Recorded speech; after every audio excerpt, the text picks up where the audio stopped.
Aubry. Bonsoir. Députée La France Insoumise, députée européenne La France Insoumise. Vous êtes l'invité du dimanche soir et on va vous interviewer avec Tugdual Denis. Bonsoir Tugdual. Bonsoir. Et Pablo Pio-Vivien, évidemment. Bonsoir Pablo, ravi de vous retrouver tous les deux. On vient de l'entendre à la fin de ce reportage, Manon Aubry, des actions coup de poing sont prévues et ce dès demain matin, à l'aube, contre cette réforme des retraites.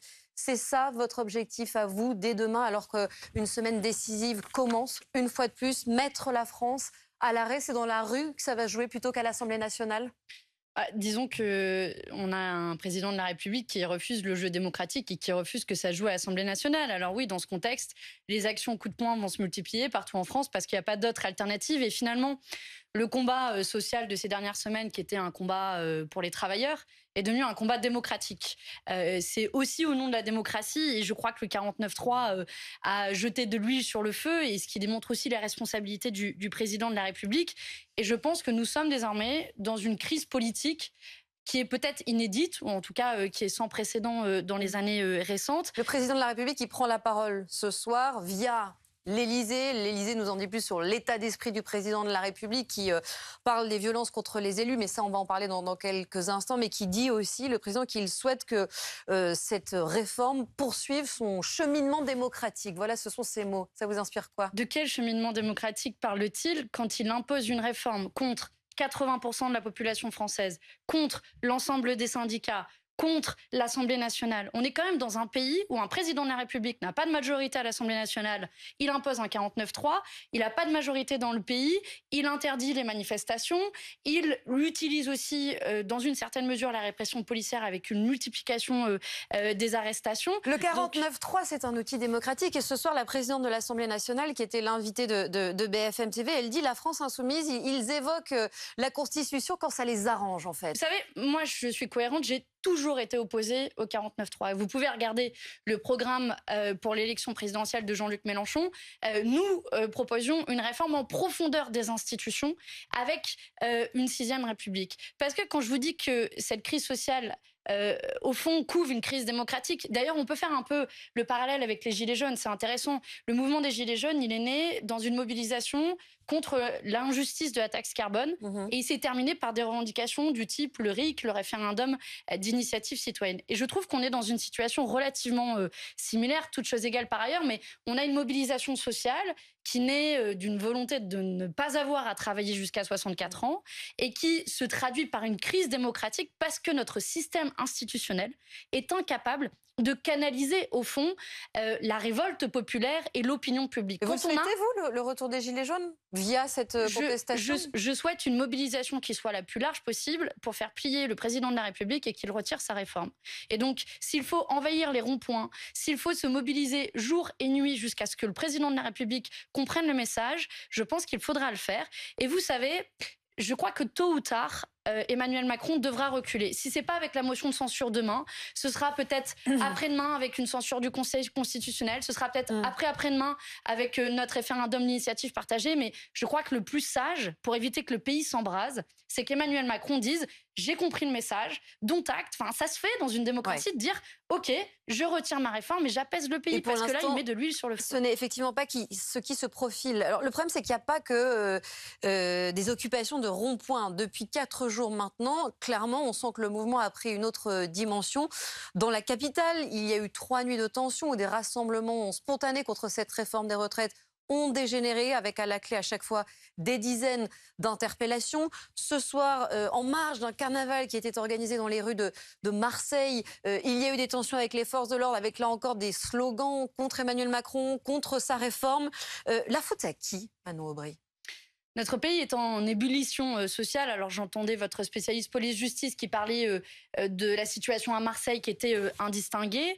Mais moi, je vais vous le dire assez clairement. Si vous ne voulez pas de la violence, alors utilisez les outils démocratiques. Et que la situation d'ébullition sociale que nous vivons à l'heure actuelle, elle est alimentée par la violence sociale qui est ressentie par des millions de Français, par ces éboueurs, par ces aides-soignantes, par ces caissières, par ces serveuses qui disent « mais on ne peut pas, en fait, travailler jusqu'à 64 Mais ans. vous faites quand même la distinction entre cette détresse que vous décrivez et ces violences auxquelles on a assisté à chaque fois en fin de soirée, en marge des rassemblements. Vous condamnez ça? Alors, je crois qu'il faut faire la part des choses.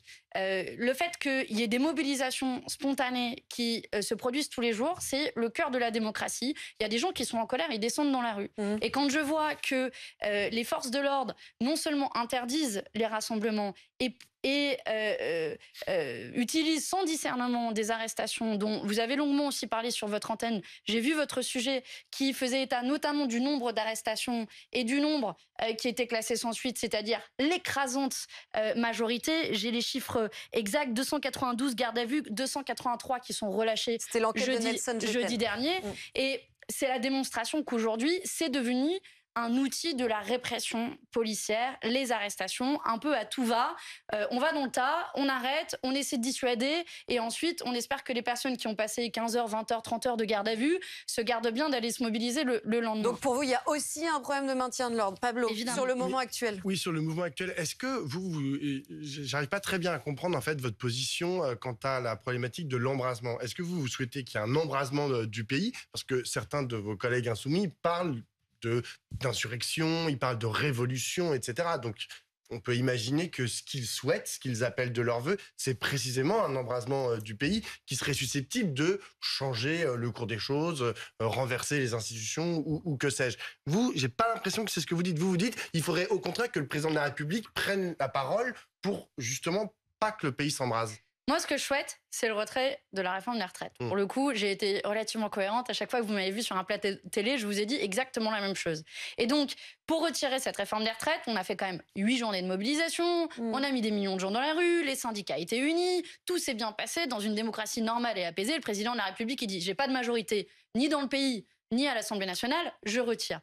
Là, aujourd'hui, la situation devient insurrectionnelle et vous ne verrez pas condamner ce qu'il se passe dans la rue à partir du moment où le président de la République n'est pas capable de l'entendre. Mais je sais aussi que ce que fait le président de la République à l'heure actuelle, c'est tout l'inverse. C'est de mettre de l'huile sur le feu. Quand des conseillers à lui, et à ma connaissance, ça n'a pas été démenti, disent qu'en gros, il ne retirera pas cette réforme des retraites si Paris n'est pas en feu, qu'est-ce qui se passe? Paris est en feu. Alors, et je ne souhaite pas que Paris soit en feu. Très attention avec ces propos qui, en l'occurrence, ont été rapportés par le journal. Des conseillers. L'opinion, oui, mais ça a été rapporté par des conseillers, mais on n'a pas eu confirmation de l'Élysée. Ça reste un conseiller qui est cité sur le fait qu'effectivement, il faudrait un attentat, voire une catastrophe pour que le chef d'État réagisse. Soyons extrêmement prudents avec ces déclarations qui ont été rapportées. Toujours est-il que ce sont des conseillers qui auraient dit ça, mais on peut regarder l'attitude générale du président de la République. Quand c'est pas un peu facile, Manon Brice, de dire c'est uniquement la faute du président de la République ce qui est en train de se passer et c'est bien mérité. C'est pas un peu court quand même? Mais écoutez, si le président de la République, il y a 3 mois, quand les organisations syndicales ont posé leur premier préavis de grève et on dit jusqu'à la CFDT, qui est l'organisation la plus réformatrice en France, on dit si vous ne retirez pas l'âge de départ à la retraite à 64 ans, alors on vous prévient, Laurent Berger l'a dit, il y aura non seulement des mobilisations massives, mais ça peut mal tourner. Donc oui, si le président de la République, il y a 3 mois, avait dit OK, je retire, on n'en serait absolument pas dans cette situation. Donc je pense que la responsabilité, elle est en effet du côté de l'Élysée. Non, je trouve que c'est un peu facile aussi, parce que si vous voulez que le 49-3 dégainé par Emmanuel Macron ait provoqué une importante crise politique qui est en train de se transmuter en crise démocratique, c'est une évidence.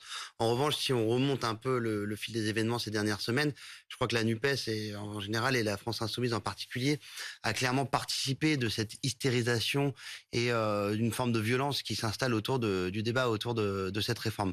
Quand vous avez des députés de la France Insoumise à l'Assemblée nationale qui traitent le ministre du Travail d'assassin, quand vous avez un débat parlementaire qui est totalement obstrué par les amendements déposés par la NUPES en général et la France Insoumise en particulier, vous donnez, si vous voulez, un mauvais exemple aux gens qui, eux, n'ont pas la chance d'avoir été élus députés et représentants du peuple. Et les feux de poubelle dans Paris ne sont que la suite logique, si vous voulez, des outrances qu'on a entendues à l'Assemblée nationale, outrances qui vous sont reprochées même par les syndicats. Et c'est la question que moi je me pose, c'est quelle suite pour la France insoumise dans ce débat et dans cette mobilisation qui désormais va se passer en dehors du Palais Bourbon, puisque Laurent Berger, mais pas que lui, des responsables syndicalistes nombreux, vous ont reproché d'avoir fait de l'obstruction parlementaire, vous ont reproché que ce texte sur le fond n'ait pas été débattu, et vous avez juste donné, si vous voulez, la température et le tempo d'un débat public qui s'affaisse de plus en plus dans l'outrance et la violence. Moi, je vais vous retourner avec une question assez simple. Qui a décidé d'utiliser l'article 47.1 de la Constitution qui prévoit un temps contraint de débat? Qui a décidé d'utiliser un projet de loi de finances rectificatif de la sécurité sociale comme véhicule législatif? Qui a décidé d'utiliser un vote bloqué au Sénat limitant de fait et mettant fin au débat? Mais est-ce une raison pour ne pas débattre sur le fond face à Olivier Dussopt plutôt que de le traiter d'assassin? Mais on l'a fait à chaque fois. Regardez la nature de nos amendements. Qu'est-ce que disaient nos amendements? Attendez, il y avait 18 000 amendements. Vous n'allez pas me faire croire que sur les 18 000 amendements... Eh bien, je vous invite à les regarder. C'est sûr qu'à côté du Rassemblement national, qui n'a pas trouvé d'autres propositions que de faire de nos ventres et de nos utérus la variable d'ajustement du financement des retraites, c'est sûr que c'était un peu plus varié de notre côté. Mais il y avait plein de mesures alternatives de financement des retraites. Par exemple, la mise à contribution des dividendes versés aux actionnaires, qui sont en augmentation constante et très importante. Mais si vos amendements étaient si constructifs que ça, comment vous expliquez que les syndicalistes n'aient pas suivi votre stratégie? La différence qu'il y a pu avoir chez certains syndicalistes et pas chez tous, c'est la nature de la stratégie parlementaire. Est-ce qu'il fallait aller au vote ou non à l'article 7, sachant qu'on était dans un temps contraint qui était le choix du gouvernement? Et moi, ce que j'ai entendu de la part de syndicalistes, certains disaient il faut aller à l'article 7 pour qu'il y ait un vote. Moi, avec le recul, et je vous dis assez sincèrement, j'étais hésitante sur la stratégie. Donc, je suis assez tranquille sur le sujet. Et je le dis d'autant plus que j'ai un pied à l'intérieur, mais un pied à l'extérieur. Je siège pas à l'Assemblée nationale, mais au Parlement européen. Ouais. Et ce que j'ai pu voir sur l'article 7, au final, avec le recul, je me dis, ce texte, il n'a aucune légitimité parlementaire. Parce que l'article 7 n'a pas été voté. Ce qui veut dire que demain, on va forcer les gens à travailler, des millions de gens à travailler jusqu'à 64 ans, sans qu'à aucun moment, l'Assemblée nationale ait donné sa validation finale, ce qui... en tant que députée européenne, pour le coup, quand j'explique à mes camarades au niveau européen, mes collègues, que oui, en France, on peut faire adopter un projet de loi sans qu'il soit voté, ils me disent, mais vous êtes en Russie ou quoi?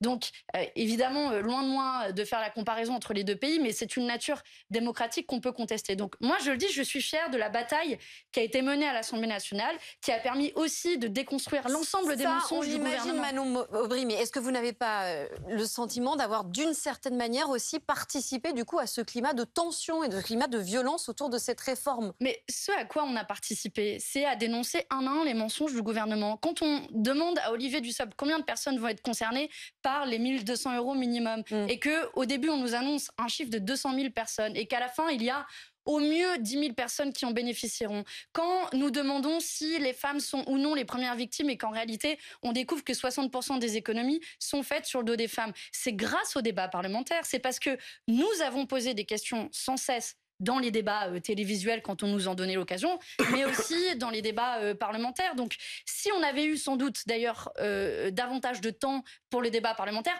on aurait levé d'autres lièvres. C'est l'outil, l'avantage du débat parlementaire. Vous pensez sincèrement que ce que les Français retiendront des interventions de la NUPES et de la France Insoumise ces dernières semaines, c'est ce que vous venez de dire? Ou franchement, est-ce que vous pensez qu'ils retiendront les insultes envers Madame Elisabeth Borne, les insultes envers M. Olivier Dussopt? Je vous invite à venir avec moi en manifestation. Il y en a une jeudi prochain. J'invite tout le monde à maintenir la pression, à être le plus nombreux possible. Venez avec moi en manifestation et vous allez voir les messages que nous disent les gens qui sont dans la rue. Ils nous disent en fait merci d'avoir tenu. Oui, donc merci d'avoir mené la bataille. Merci de ne rien avoir lâché. Il y a ce qui se passe à l'Assemblée nationale et ce qui se passe dans la rue. Et vous, depuis le début, vous êtes mobilisés aux côtés de ces opposants à la réforme des retraites à chaque journée de manifestation. Donc quand ça dégénère, ces manifestations ou ces rassemblements, ça vous concerne aussi. Je vous pose la question parce que je ne sais pas si vous avez lu aujourd'hui dans le Journal du dimanche, le JDD qui évoque une note de la direction du renseignement de la préfecture de police de Paris qui évoque les inquiétudes en fait sur le rôle de la jeunesse dans cette contestation durant les prochains jours. Et cette note, elle pointe clairement le rôle de votre parti qui, selon elle, donc, attise les débats sur l'illégitimité du président et du gouvernement et tente de mobiliser la jeunesse dans les lycées, mais surtout des étudiants et le monde universitaire. Elle ajoute aussi, cette note, que vous mobilisez les jeunes sur la thématique des violences d'État en allant soutenir les jeunes interpellés lors des tentatives de blocage des universités aux abords des commissariats. Est-ce que c'est vrai ça, par exemple ? Alors, plusieurs choses. D'abord, le fait que les mobilisations dégénèrent, permettez-moi de m'inscrire en faux. Il y a des millions de gens qui sont descendus dans la rue. Pour la première fois, on retrouvait les familles avec des poussettes le week-end. Et moi, j'ai vu des mobilisations qui étaient même plutôt bon enfant et qui retrouvaient une forme de joie de la lutte et des mobilisations. C'était pas les dernières, ça. Oui, et Non, si ça... les dernières aussi. Non, Place de la Concorde, c'était pas bon Vous enfant. aviez... La nuit de la Place de la Concorde, Vous avez c'était eu pas bon encore enfant une dans fois Paris, des c'est pas centaines de milliers de personnes qui sont descendues pacifiquement dans les rues. Ensuite, sur la mobilisation des jeunes, que le gouvernement ait peur de la mobilisation des jeunes, eh bien, je vais vous dire, ils ont raison. Ils ont raison parce que quand vous allez dire à des jeunes qui galèrent au quotidien pour financer leurs études et à qui on dit le gouvernement a refusé la majorité présidentielle a refusé de financer les repas du Crous à 1 euro parce que soi-disant ils n'ont pas les moyens et que dans le même temps ils font énormément de cadeaux fiscaux aux plus riches et qu'ils veulent faire travailler vos parents jusqu'à 64 ans, oui, les jeunes se mobilisent. Donc les jeunes plus nombreux, là, ces 4 derniers jours dans les manifestations, c'est la France Insoumise, c'est vous ? Et moi, je les encourage et je n'aurais pas la prétention de dire que c'est moi qui tire les ficelles des jeunes. Quand même, de tout temps, à chaque fois que des jeunes se sont mobilisés, on leur a dit qu'ils sont manipulés. Moi, mes premières mobilisations, je les ai faites en 2006 sur le contrat première embauche. C'est d'ailleurs un bon souvenir à convoquer puisque le projet de loi a été retiré après sa promulgation, ce qui invite chacune et chacun à ne rien lâcher la semaine prochaine. Et on nous disait déjà la même chose. Moi, je me souviens, on me disait « mais vous êtes manipulés par les syndicats, par les plus grands ». Mais pensez qu'en fait, quand on a 18 ou 20 ans dans ce pays, oui, on peut être révolté, oui, on en a marre qu'on nous prenne pour des imbéciles et qu'on n'a pas envie que nos parents travaillent jusqu'à 64 ans. Vous faites semblant là de parler des étudiants lambda qui manifestent et qui posent aucun problème. La question aujourd'hui, c'est les débordements. Vous avouez qu'il y en a plein, et les débordements et les violences qu'il y a en marge de manifestation et qui sont souvent le fait de Black Bloc ou de gens qui se revendiquent d'Antifa. Vous êtes à la tête d'une formation politique dont ces gens se sentent proches politiquement. Imaginez un jour que des hordes de militants d'extrême droite se baladent dans Paris. On demanderait des comptes au Rassemblement national en disant est-ce que vous condamnez publiquement les Black Blocs ou les Black Blocs d'extrême droite ou les Antifa entre guillemets d'extrême droite. Je pense qu'il y a une responsabilité politique aujourd'hui de la France Insoumise à dire en fait ces gens ne manifestent pas pour les mêmes raisons que nous nous battons politiquement. Ces gens ne peuvent pas se revendiquer de nous. C'est pas en notre nom que ces gens peuvent commettre ces débordements. Vous avez aujourd'hui des débordements et des violences qui dépassent largement le cadre de la mobilisation normale et démocratique d'un peuple face à une réforme qu'il refuse. Alors, ma formation politique, la France Insoumise, n'a jamais été associée au Black Bloc. Et d'ailleurs, il y a eu... Vous il y a eu des jamais attaques... du bois pour dire, attendez, c'est scandaleux, mais attendez, ces gens souillent le combat que nous portons. Mais de quelle violence vous parlez? De quelle violence précise vous parlez? Qui saccagent la permanence d'Éric Ciotti. Eh bien, la permanence d'Éric Ciotti, je vous le dis, c'est pas ma méthode de mobilisation. Et j'ai aucun problème à dire, les gens, ne tombez pas dans le piège qui vous est tendu. Et que chaque élu aujourd'hui ne doit pas être attaqué et qu'on doit les attaquer démocratiquement. Mais quand de l'autre côté, excusez-moi, je finis juste là-dessus, parce que j'ai entendu plusieurs députés se plaindre de recevoir des centaines d'emails. Ça, c'est pas de la violence, c'est la démocratie. Qu'ils n'aient pas peur. Moi aussi, je reçois des centaines d'emails. Rendez-leur des comptes. Et je dis aux députés républicains, rendez-leur des comptes. Sauvez la démocratie, c'est aussi votre honneur qui est en jeu. Mais c'est pas parce que vous aussi vous en recevez que ça n'est pas condamnable. Mais des emails, ça peut pas continuer comme ça. Faisons la part des choses. Dans une démocratie normale, on est élu par le peuple. Donc, on tient notre légitimité des gens qui ont voté pour nous. Que des gens nous envoient des emails et nous disent votez ou ne votez pas la motion de censure. En l'occurrence, j'imagine qu'il y a beaucoup d'emails en ce moment qui sont envoyés aux députés. Là, vous savez très bien que c'est allé beaucoup plus loin que ça dans les mots. C'est pour ça qu'il faut faire la part des choses. Quand il s'agit d'emails qui disent voter, et j'ai entendu des députés se plaindre. Des voitures brûlées, des policiers agressés, mais combien il y en a eu? Des feux dans Paris. Mais combien il y en a eu? Non, mais alors, combien il y en a eu? C'est pour ça que je fais la part des choses. Je vous l'ai dit, la permanence d'Éric Ciotti, c'est pas mes méthodes. Et je dis aux gens, ne faites pas ça. Les voitures brûlées Par aussi. contre, envoyez des mails, mais voitures brûlées aussi. Mais vous avez... Faites la part des choses. Vous avez une immense mobilisation qui draine des millions de gens, qui est soutenue par 80% de la population, des syndicats qui sont unis, et vous allez réduire cette mobilisation à 2 voitures brûlées. On ne réduit pas, Manon Bré, on ne réduit rien, et à chaque fois ça se passe bien, on le dit et on le répète, et en l'occurrence on l'a encore dit hier soir, et ce soir dans beaucoup de villes, ces rassemblements spontanés se sont bien passés. Mais là, vous venez presque de dire qu'en fait, de recevoir des menaces par mail... C'est pas des menaces dont je vous parle. C'est pas des menaces dont je vous parle. Des menaces, c'est toujours à condamner. Des menaces de mort en particulier. Je pense à ma collègue Agnès Séverin, qui est députée européenne des Républicains. Elle n'est pas de mon camp politique. Ce n'est pas des méthodes. Et ça relève du pénal. En démocratie, et elle portera plainte, elle l'a indiqué, et elle a tout à fait raison. En démocratie, on ne règle pas aucun débat politique par la violence. Mais je dis au gouvernement qu'il jette aussi de l'huile sur le feu, parce qu'on pourrait largement alors apaiser c'est marrant la parce que situation. chacun se renvoie la responsabilité. Justement, Mais non, mais on va écouter la présidente de l'Assemblée nationale. J'ai été assez claire sur les méthodes et sur la violence. La présidente de l'Assemblée nationale. Moi, je ne les rends pas publics, mais jeudi, j'ai reçu à ma permanence une lettre manuscrite absolument ignoble. Je ne l'ai pas rendue publique parce que je n'ai pas souhaité faire de la publicité à cet individu. Vous voyez, à chaque fois, il y a une bonne raison pour finalement excuser, amoindrir, atténuer. Donc il y a une complaisance avec ces violences de Jean-Luc Mélenchon ? Je le crois profondément. Et lorsque je vois une partie de ces parlementaires, des parlementaires qui sont issus de son mouvement à l'Assemblée nationale, je ne suis pas loin d'en être très convaincue. Elle aussi, elle avait un message pour vous, donc. Mais qu'elle soit soudainement émue par des violences à l'encontre des parlementaires, c'est tant mieux. J'ai pas vu la même émotion quand certains de mes collègues parlementaires, leurs permanences ont été attaquées. Je pense à Catherine Couturier, qui est députée de la Creuse, dont la permanence a été murée. Je pense à mes collègues Charlotte Leduc, Christophe Prudhomme. Bref, vous voyez, ils sont nombreuses et nombreux à avoir été pris pour cible, et ça n'a pas fait la une des journaux. Je rappelle aussi qu'il y a des parlementaires de la France Insoumise notamment qui ont été gazés cette semaine par des forces de l'ordre. J'ai pas vu non plus la présidente de l'Assemblée nationale s'en offusquer. C'est deux cas de figure différents. C'est notamment mon cas, je peux vous raconter. Mais c'est deux violences différentes, mais je veux dire, c'est pas exactement. Non, mais bien sûr, mais personne ne remet en cause le degré de violence. Mais ce que je veux dire, c'est que le contexte n'est pas le même. Là, on parle d'élus pris pour cible, et je ne justifie pas l'utilisation des gaz lacrymogènes par les forces de l'ordre, mais c'est pas le même sujet, Pablo. La différence, si je peux me permettre, c'est que s'agissant des forces de l'ordre, l'ordre est donné par le pouvoir, et donc ils ont un levier direct d'action là-dessus. Quand moi je suis cette semaine avec les éboueurs à Vitry-sur-Seine et qu'on se fait gazer et violenter à bout portant, nous sommes à ce moment-là 3 députés, Mathilde Panot, Louis Boyard et moi-même. En écharpe et très pacifiquement en voulant y compris avoir un dialogue avec les forces de l'ordre, et que sans ménagement on se fait violenter et gazer, là le pouvoir a une responsabilité, puisqu'ils peuvent dire aux forces de l'ordre non, des parlementaires on ne les gaze pas et on ne les violente pas. Et comment alors précisément pas plus les parlementaires que les gens lambda. Je suis d'accord avec vous.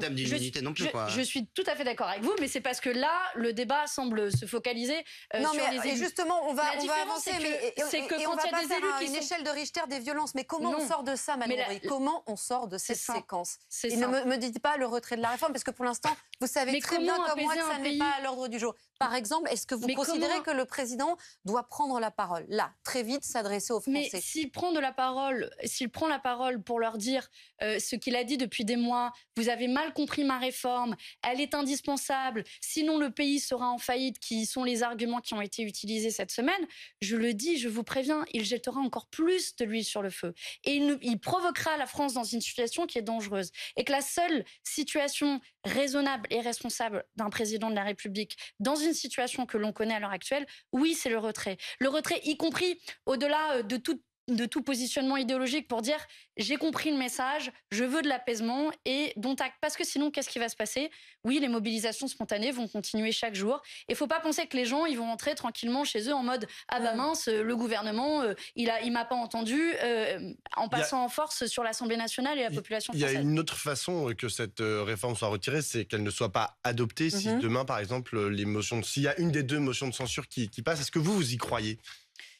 Ça va être difficile. On connaît, il suffit pas d'avoir un bac+8 en mathématiques, on a besoin d'une quinzaine d'élus, des Républicains supplémentaires pour la voter. Et c'est aussi un message que je voudrais faire passer aux élus républicains. Vous savez, c'est un secret pour personne, on a des désaccords politiques, ils sont nombreux.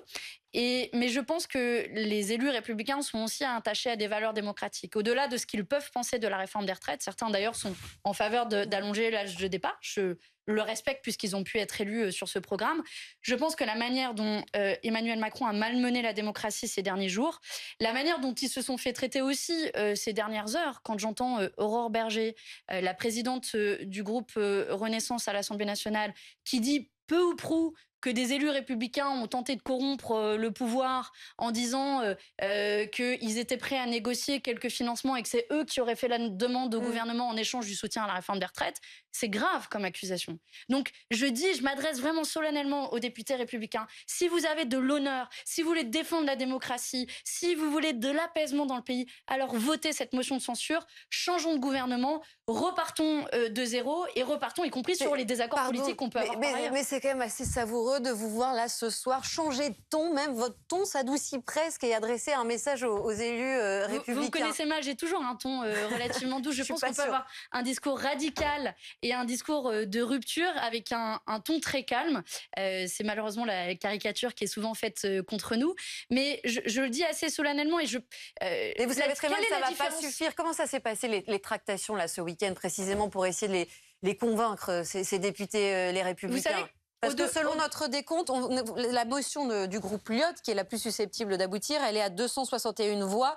Il en faut 287. Donc ça monte, mais c'est pas gagné. Donc qu'est-ce que vous leur avez promis? Il y a les messages que nous, on peut leur adresser. Alors nous, on ne fait pas des deals de couloir, donc on n'a rien à leur promettre, on n'a rien pour les acheter. Je laisse ça au gouvernement.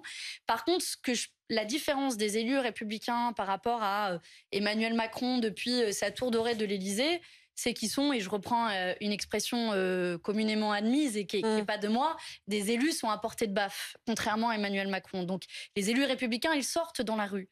Ils voient bien que leurs électeurs leur disent « mais comment vous acceptez ?» alors il y a ceux qui sont contre la réforme des retraites, mais même ceux qui pourraient être pour, comment vous acceptez de vous faire malmener de la sorte? C'est pour ça que je crois à ce sursaut des élus républicains. Mais je vais vous dire, quand bien même demain la motion de censure ne serait pas votée, quand je vous disais plutôt que c'est une question d'heures, de jours ou de mois avant qu'on arrive à nos fins. Donc ça veut dire que vous y croyez plus, ça? Ah si, j'y crois. J'y crois pour demain, mais surtout j'y crois dans l'absolu. Et je vais vous dire, j'étais même pas aussi positive la semaine dernière parce que je pense que les outils qui sont dans notre escarcelle sont nombreux. Si c'est pas ça, ce sera une censure du Conseil constitutionnel. Si c'est pas une censure du Conseil constitutionnel, c'est un référendum d'initiative partagée. C'est pour ça que je vous ai dit, à la fin, on aura la peau de cette réforme des retraites et que le plus raisonnable pour Emmanuel Macron, c'est de couper court à cette bataille qui peut durer des jours, des semaines, des mois, qui va scinder la cohésion sociale de notre pays. C'est pour ça que je pense que ce que fait Emmanuel Macron est dangereux. Et c'est pour ça que je le redis, le plus simple, c'est qu'on gagne le plus tôt possible. Parce que faut pas croire que les gens là qui sont ultra énervés, c'est d'un coup, du jour au lendemain, c'est fini, ils rentrent chez eux et puis ils remènent leur vie d'avant. C'est pas vrai. Vous voulez la peau de la réforme des retraites, vous voulez aussi la peau d'Elisabeth Borne? Alors, une motion de censure, ça fait tomber un gouvernement. Exactement. Donc, je pense qu'Elisabeth Borne a une dose de responsabilité dans la situation dans laquelle on est. Et c'est une suite logique que si la situation dans laquelle on est nous a amené à là, qu'elle en prenne aussi toute sa responsabilité et qu'elle parte d'elle-même. Si c'est pas le cas, la motion de censure, je l'espère, la fera tomber. Mais je vais au-delà. Je pense que cette... Donc, si vous considérez que même si la motion n'est pas adoptée, Elisabeth Borne ne peut pas rester à Matignon? Honnêtement, enfin, là, ça va au-delà de ma propre opinion politique. Vous voyez la séquence politique qu'on vient d'avoir, vous pensez qu'elle va vraiment réussir à diriger sa propre majorité quand dans ses propres rangs les gens ne se lèvent plus pour l'applaudir, n'arrivent plus à la soutenir, et je les comprends. Enfin, comment on peut accepter de se retrouver aussi malmené? Et c'est pour ça qu'au-delà de ça, les prochaines lois, quelle majorité va trouver Emmanuel Macron à l'Assemblée nationale? Je ne suis pas sûre. Et que dans une démocratie normale, le plus simple, en réalité, c'est de retourner devant les urnes, devant les électeurs, qu'il y ait une nouvelle majorité qui se dégage. Peut-être ce sera la même. Justement, les gens diront, Pablo avait une on est question. finalement d'accord avec Emmanuel Macron, mais en cas de dissolution. Vous êtes prêt à repartir en Bien sûr. campagne la Dès fois demain, dernière? s'il Alors, faut. vous n'étiez pas parlementaire, vous n'étiez pas candidate aux élections législatives en France, mais tout s'était fait autour de la personnalité de Jean-Luc Mélenchon. C'était Jean-Luc Mélenchon, Premier ministre. Il était sur toutes les affiches des candidats insoumis. Est-ce que là, s'il y a une dissolution, ça va aussi être Jean-Luc Mélenchon, Premier ministre, sur toutes les affiches? Faisons par étapes. D'abord, la première étape, c'est est-ce que il faut que Ça va la aller NUPES vite, hein, perdure? S'il y a une dissolution. Et vous savez, on a fait l'accord de la NUPES en 13 jours et 13 nuits, donc on sait faire. Et, on y a passé beaucoup de temps et d'énergie, mais je pense que ça a produit un certain résultat. La première étape, c'est est-ce que la NUPES est l'outil? Et je le dis très clairement, la NUPES est aujourd'hui la seule alternative crédible à ce pouvoir qui est aux abois totalement. Donc d'abord, il faut s'assurer que la NUPES soit un cadre de candidature commun dans l'ensemble des circonscriptions de France. Ensuite, oui, oui, il faudra un Premier ministre et il est logique que le Premier ministre soit issu de la force politique majoritaire de la NUPES et donc de la France Insoumise. Et Jean-Luc Mélenchon est le candidat qui nous a amené à faire 22%. C'est pas toujours le cas. Hein. Enfin, je veux dire, toutes les formations politiques n'ont pas un candidat Premier ministre à mettre à la fin des élections législatives. Vous voyez bien l'outil que c'est un outil de mobilisation, c'est celui qui nous a permis de faire plus de 22%. Je pense, mais on a fait aussi la démonstration, la différence sur ces 6 derniers mois, c'est qu'on a démontré l'utilité de la NUPES. On a démontré qu'elle avait une matérialité concrète. Moi, j'ai fait des dizaines maintenant de meetings sur les retraites avec des collègues du Parti Socialiste, d'Europe Écologie Les Verts, du Parti Communiste et donc de la France Insoumise. Et on a fait la démonstration que la NUPES, quand elle défend la retraite à 60 ans, l'histoire maintenant. Ça, c'est la NUPES. C'est la fin, et ce sera le mot de la fin. Des dernières élections législatives. La vérité aujourd'hui, c'est que là, évidemment, vous êtes dans un moment politique fort parce que vous êtes en train de faire tomber le gouvernement, vous et les autres oppositions.